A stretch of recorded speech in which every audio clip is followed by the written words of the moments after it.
మీ చుట్టూ negative people ఎక్కువగా ఉన్నారా? అయితే ఈ చిన్న స్టోరీ మీరు వినాల్సిందే.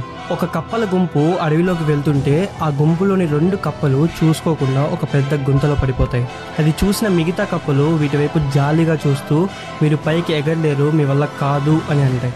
అప్పుడు కింద ఉన్న 2 కప్పలు పైకి ఎగిరి బయటికి రావడానికి ట్రై చేస్తుంటే ఎందుకు ఎగిరి అనవసరంగా ఎనర్జీని వేస్ట్ చేసుకుంటారు అని డిమోటివేట్ చేస్తాయి. వాళ్ళ డిమోటివేషన్ వల్ల ఒక కప్ప ఎగరడమే ఆపేస్తుంది. కానీ ఇంకొకటి నీ వల్ల కాదు అని అరుస్తున్నా ట్రై చేస్తూ చేస్తూ ఒక్కసారిగా పైకి దూకేస్తుంది. అందరూ షాక్ అవుతారు. అసలు ట్విస్ట్ ఇక్కడే ఉంది. అది ఒక చెవిటి కప్ప. దానికి వినపడదు.